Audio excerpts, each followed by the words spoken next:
What if the only way to, truly save humanity from itself is to completely abolish marriage, erase every single border on Earth, and actually take children away from their parents right at birth? I mean, it really sounds like the premise of a dystopian sci-fi novel, right? Totally. But for some people, it is the literal blueprint for global salvation. Yeah. And welcome back to the Deep Dive. Today we are unpacking a philosophical framework that asks a very uncomfortable question. A really fascinating one, though. Oh, absolutely. The question is, what if our instinct to rely on human morality to fix the world's problems is just, fundamentally backward? Right, like what if trying to be better people is actually the wrong approach? Exactly. So for you, the listener, we are looking at a highly specific essay written by an author named Shifeng. This was published on June 25th, 2022, and it's titled, "Instead of Moral Preaching, Change the Program."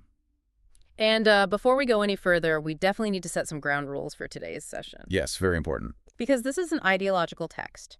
It advocates for a highly specific utopian framework known as Lifechanyuan. Right. And we need to be crystal clear here. Our mission today is not to endorse this framework. We are not validating these viewpoints. Oh, no. We are just impartial observers trying to explore the architecture of this really radical argument. Because Zhu Feng's core thesis is that appealing to people's sense of right and wrong is basically useless. Yeah, the idea is that if you want to change human behavior, you have to change the invisible systems, what he calls the programs, that dictate that behavior. And to prove this, the essay doesn't even start with abstract philosophy. It starts with blood-soaked wooden decks in the 18th century. Which is such a striking historical anchor. It really is. So picture this. Great Britain was dealing with massive prisoner overcrowding, and their solution was to ship convicts across the globe to help develop Australia. Right, it was a massive logistical undertaking. Huge. So they outsourced it to private sea captains, basically British pirate-like guys. And the British government established a very straightforward incentive structure here. They paid the ship owners a flat fee for every convict loaded onto the ship back at the departure port in England. Okay, let's unpack the mechanics of that program. Because if you are a sea captain and you are driven purely by profit... Which they absolutely were. Right. Your immediate instinct is to pack that hole to the absolute brim. And the essay describes how this created just nightmarish conditions. Yeah, incredibly poor air quality, rampant disease, literal starvation. Because the ship owners had already secured their money, right? The actual survival of the human cargo was completely irrelevant to their bottom line. And the mortality rates were just devastating. The source highlights one specific ship, and this stat is wild. They took on 424 convicts, and 158 of them died before ever seeing the Australian coast. Oh, wow. That is horrific. Yeah, it was a 12% average death rate across the board for these voyages. So faced with this humanitarian disaster, the British government reacted the way, most governments do. They tried to enforce morality. They sent in the regulators. Exactly. They dispatched official inspectors and doctors to ride on these ships. They mandated strict living standards and basically tried to force the captains to just be decent human beings. Which failed spectacularly. Completely failed. The essay notes that the captains just bribed the doctors. And if an honest inspector refused the bribe and tried to hold the moral high ground... They would literally throw them overboard. Literally into the sea.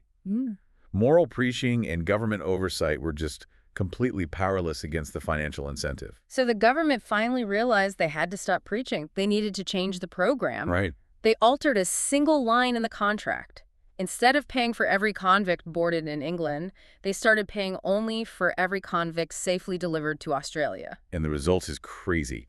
The mortality rate dropped from 12% to 1% almost overnight. Just like that, because the rules of the game shifted. Right. The sea captains didn't suddenly discover some hidden reservoir of human empathy. No, their moral compass didn't move an inch. But suddenly, keeping a convict alive and healthy was the most profitable action they could take. They bought better food. They improved the ventilation. They actively sought medical care for the sick. And Shifeng uses this historical pivot to establish the foundation of his entire philosophy. He argues that if a situation is persistently bad, you cannot rely on moral preaching. You just have to change the program. Yes. Change the program and the chaos disappears. Okay, let's unpack this for a second because I want to solidify this concept. It's like paying a contractor to renovate your kitchen, right? Oh, that's a great analogy. If you pay them strictly by the hour, The system rewards inefficiency. They're going to drag that project out for weeks. Because you're literally paying them to be slow. Exactly. And you can yell at them, you can give them a moral lecture about the virtue of hard work, but the program is broken. But if you switch to a flat fee for a successfully completed kitchen, suddenly they are the most efficient workers on Earth. right, you didn't ask them to be a better person. You just changed the rules of the game. And that mechanical view of human behavior is exactly the lens through which Xufeng views the entire world. But he doesn't stop at government contracts or, construction analogies. No, not at all. He takes this exact logic and applies it to the most intimate, deeply personal struggles of modern human life. Let's follow that escalation because it gets really intense. He looks at our societal failures and assumes we're just running on flawed programs. Yeah, he starts with elderly care. Right, because for thousands of years, the social contract, the moral program we've relied on for taking care of the aging population, is filial piety. The essay actually quotes the traditional saying, filial piety is the foremost of all virtues. But it's a system built almost entirely on moral obligation, right? We teach children that they owe a debt to their parents. But the text points to the harsh reality of global elderly suffering. It asks a very blunt question. Who has seen filial children? Yeah, Xufeng argues that guilt is just not a sustainable program.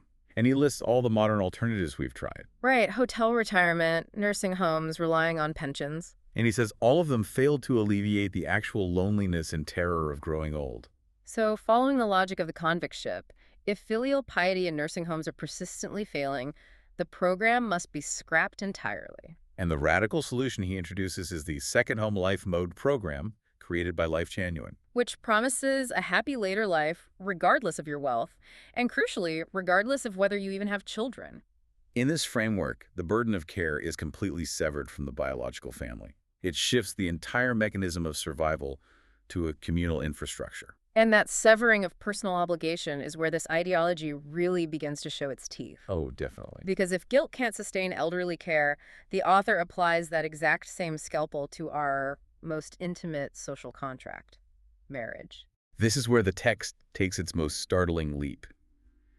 The essay looks at marital pain and asserts that managing marital relationships causes endless suffering. The Lifechanyuan perspective views romantic love not as a permanent state, but as a highly volatile emotion. Right, and the friction doesn't come from a lack of love. It comes from forcing that volatile emotion into a rigid, lifelong legal contract. Exactly. The contract itself is the broken program. So the solution presented isn't like couples therapy or better communication. It is the absolute abolition of marriage, eliminated completely. The logic being, if you remove the container, you remove the pressure cooker. Okay, wait a minute. I have to push back on this logically on behalf of you, the listener. Go for it. Because if we connect this back to the ship analogy, isn't abolishing marriage entirely like sinking the ship so you don't have to worry about the passengers? That is a very common reaction to this idea, yeah. Right. Isn't it avoiding the complexity of human connection rather than actually fixing the incentive structure? I completely validate that pushback. It's a very clinical approach to human emotion. But if we stay focused on analyzing the author's framework in the Lifechanyuan ideology, the expectation of eternal ownership over another person is the root cause of the suffering. Just like the paper-boarded rule incentivized neglect, they argue the marriage contract incentivizes possessiveness, jealousy, and resentment. So by removing the relationship structure, they view it as removing the root cause of the friction. Okay, I see the internal logic. But practically speaking, building directly on the abolition of traditional marriage. If the traditional family is dismantled in this second home mode, what happens to the children? Yeah, that is the natural follow-up. And the author has a very harsh critique of traditional parenting, which we could call the flawed parent theory. Right, the essay asserts that most parents have flawed perspectives. We pass on incomplete values, our unhealed traumas, our biases. And they argue this causes endless setbacks for the next generation. Biological connection does not automatically grant you pedagogical competence. So what's the solution for the children then? In the Lifechanyuan alternative, biological parents are freed from the labor of child-rearing. Children are nurtured and educated by, quote, perfect teachers in their spiritual realm. Wow, so they just completely outsource parenting. Yes, it ensures kids get correct values from a young age, isolated from the neuroses of their biological parents. And the text claims this has actually been proven by 10 years of practice. It's just a stunningly comprehensive attempt to systematize the human experience. And it doesn't stop at birth or marriage. It goes all the way to tackling death. Because the end of life is another profoundly broken program in modern society. The source observes a very dark reality. People today literally feel like they can't afford to die. Between astronomical funeral costs, expensive burial plots, the emotional devastation, it's a logistical nightmare. So the solution provided is the Lifechanyuan funeral system. It shifts the logistics away from the grieving family and into the communal structure. It's designed to make death not only affordable, but a gracefully and elegantly departed experience. It is wild how comprehensive this program is. Yeah, it attempts to systemize and sanitize every messy aspect of the human life cycle, right from birth all the way to death. It's trying to build a reality where nobody gets hurt because the rules just don't allow the friction to exist. But the essay scales this up even further. Right. Zooming out from the individual life cycle, we apply this program change to the entire planet. This is where we get into the macro vision. And this is arguably the author's grandest claim. How do we solve wars, floods, droughts, pandemics, corruption, and wealth disparity? Not with morals. Exactly. Not with treaties or diplomacy. Yeah. You solve it by erasing nations entirely. Absolute global unification. You complete erasure of all national borders. The text envisions a world of total free movement.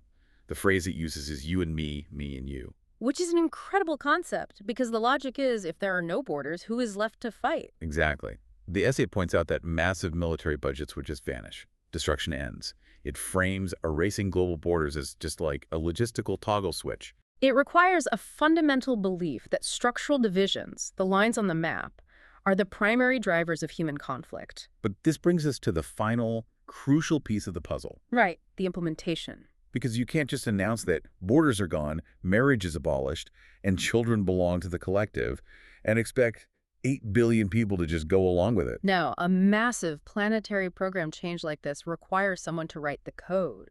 It requires an architect. What's fascinating here is that utopian blueprints like this almost always culminate in a singular ultimate visionary figure. A radically new system requires an unquestionable leader. And the essay is very explicit about who this architect is. It introduces a specific leader required to enact this change.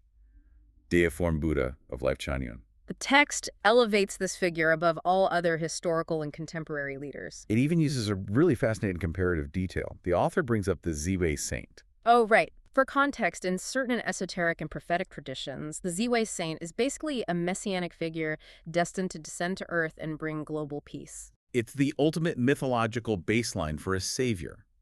And Shuefen claims that even if the mythical Ziwei saint were to physically arrive today, they could not surpass Deiform Buddha in leading humanity to this era of peace. It is an incredible assertion. The ultimate system still requires an ultimate, flawless human to run it. Which kind of brings us full circle in a weird way. It really does. So let's summarize this incredible journey we've been on with this text. We started with a brilliant, highly pragmatic historical observation about convict ships and incentive structures. Right, and then it escalated all the way to a utopian vision of abolishing marriage, families, and nations, all under a singular spiritual leader. And we want to briefly remind you, the listener, that while the Lifechanyuan solutions are fairly specific and radically utopian, we aren't endorsing them. No, definitely not. But that core premise, the idea of systemic design over moral pleading, is undeniably a powerful lens through which to view the world. It forces you to look at the systems running in the background. Exactly. Which brings us to a final, slightly provocative thought for you to mull over. Applying this to everyday life. Right. Think about a persistent frustration in your own life right now. Maybe it's a dynamic at work or a bad habit at home. Something you keep trying to fix by just trying harder. Exactly. Have you been relying on moral preaching and willpower to try and fix it? Or are you just yelling at the slow contractor? Or sending inspectors onto the convict ship. Yeah. What would it look like if, instead of trying to be a better person tomorrow, you just changed the program today? But on the flip side, if we perfectly sanitize the human experience so completely that we eliminate all friction, do we also eliminate the very friction that gives human life its meaning? Ooh, that's a great point. Yeah. If you build a ship where the passengers can never, ever get hurt, do they ever actually learn how to sail? Something to think about. Definitely. Keep questioning the programs running in the background of your own lives, and we'll catch you next time on The Deep Dive. Thanks for listening.